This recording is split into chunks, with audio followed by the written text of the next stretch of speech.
wabarakatuh. Berjumpa lagi dengan saya Amilati Solihah dalam pelajaran strategi bisnis. Anak-anak, bagaimana kabarnya hari ini? Semoga baik ya.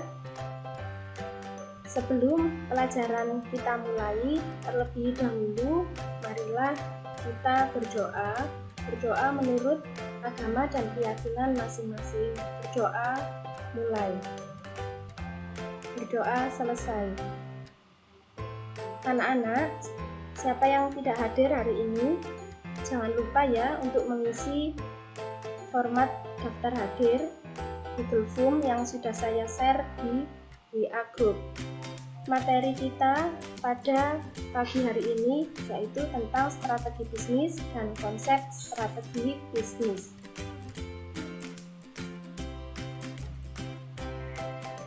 KD dari pelajaran ini yaitu pengertian strategi bisnis dan mengidentifikasi strategi bisnis.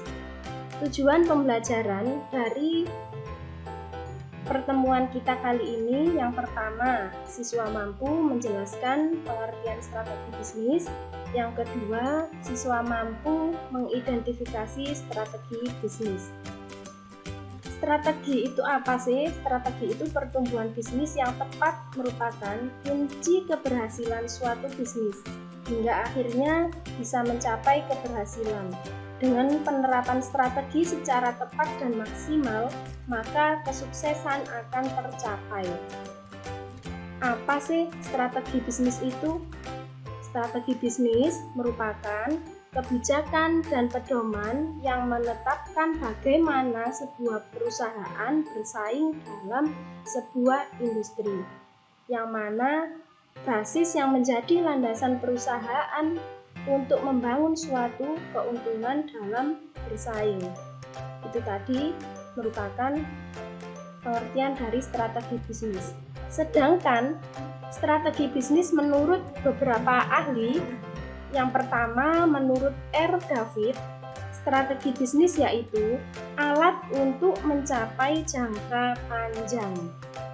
Yang kedua, strategi bisnis menurut K. Marus yaitu strategi sebagai suatu proses penentuan rencana para pemimpin puncak yang berfokus pada tujuan jangka panjang organisasi disertai suatu penyusunan atau suatu cara atau upaya agar tujuan dari perencanaan tersebut dapat dicapai. Itu menurut Stephanie K. Marus. Kemudian ada analisis menurut Porter atau di sini disebut dengan 5 analisis kekuatan Porter atau dalam bahasa Inggrisnya Porter's 5 Force Analysis. Yang pertama di sini analisisnya yaitu threat of new entrants. Threat of new entrants itu adalah hambatan bagi seorang pendatang baru. Jadi kita kalau mau mendirikan usaha atau berwirausaha, berbisnis itu ada hambatannya pastinya. Nah, di sini hambatan bagi seorang pendatang baru atau yang disebut dengan threat of new entrants itu ada beberapa poin. Yang pertama yaitu memerlukan dana yang sangat tinggi. Jadi biasanya kalau kita awal dari memulai usaha itu pasti ada hambatan dalam modal atau membutuhkan modal yang sangat tinggi tentunya. Yang kedua yaitu tentang bargaining power of supplier. Bargaining power of supplier yaitu daya tawar pemasok. Daya tawar pemasok yang kuat memungkinkan bahan baku yang berkualitas rendah.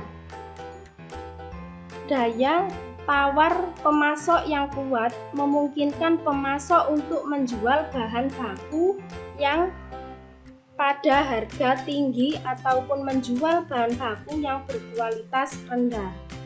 Kemudian yang ketiga ada bargaining power of buyers. bargaining power of buyers, yaitu daya tawar pembeli. Biasanya orang-orang itu membeli, mereka suka menawar dengan harga yang sangat rendah. Menawar dengan harga yang sangat rendah, semakin tinggi daya tawar pembeli dalam menuntut harga yang lebih rendah ataupun kualitas produk yang lebih tinggi, maka akan semakin rendah pula profit atau laba yang akan didapatkan oleh perusahaan. Itu tentang yang bargaining power of buyer. Kemudian yang keempat ada trade of substitutes. Trade of substitutes yaitu hambatan bagi produk pengganti.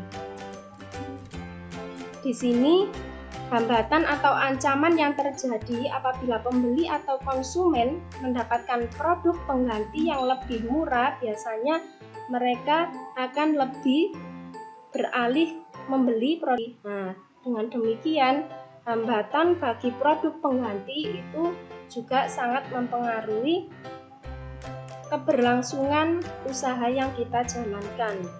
Yang kelima ada rivalry among existing competitor atau tingkat persaingan dengan kompetitor. Jadi di sini nanti persaingan kita yaitu dengan kompetitor atau tentang bargaining power rivalry among existing kompetitor, seperti itu. Kemudian materi yang kedua yaitu tentang konsep strategi bisnis. Konsep strategi bisnis itu dibagi menjadi dua, ada distinctive competence dan competitive advantage. Distinctive competence yaitu tindakan yang dilakukan oleh perusahaan agar dapat melakukan kegiatan lebih baik dibandingkan dengan persaingannya. Jadi di sini nanti seorang wirausaha atau seorang pengusaha dia itu harus melakukan atau dituntut tindakannya itu lebih baik dibandingkan dengan pesaingnya. Dalam distinctive competence ada dua identifikasi atau menurut D dan Winsley, identifikasi tentang distinctive competence dalam suatu organisasi itu meliputi dua hal. Yang pertama, keahlian tenaga kerja, dan yang kedua di sini ada distinctive competence sumber daya atau kemampuan sumber dayanya. Jadi distinctive competence yang merupakan keahlian dari tenaga kerja, itu tenaga kerjanya itu harus mampu atau harus ahli di bidang yang mereka usahakan. Yang kedua tentang kemampuan sumber daya. Sumber daya di sini maksudnya adalah kemampuan di dalam menyediakan bahan baku yang ada di lingkungan sekitar itu. Jadi kemudian konsep strategi bisnis yang kedua yaitu tentang competitive advantage. Competitive advantage yaitu keunggulan bersaing terjadi karena pilihan strategi yang dilakukan perusahaan untuk merebut peluang pasar. Jadi yang kedua ada strategi kepemimpinan biaya menyeluruh atau overall cost leadership. Ciri dari strategi ini adalah perusahaan lebih memperhitungkan pesaing daripada pelanggan dengan cara memfokuskan harga jual produk yang murah. Itu strategi kepemimpinan biaya menyeluruh. Yang ketiga, ada strategi fokus. Ciri dari strategi fokus yaitu perusahaan berkonsentrasi pada pangsa pasar yang terkecil. Saya sudah menyediakan lembar LKPD di Ginomio atau nanti kalian bisa lihat di WhatsApp group yang akan saya share. Demikian yang dapat saya sampaikan pada pertemuan kita kali ini. Semoga bermanfaat dan bisa menambahkan ilmu untuk kalian semuanya. Saya akhiri. Assalamualaikum warahmatullahi wabarakatuh. Sampai jumpa pada pertemuan selanjutnya.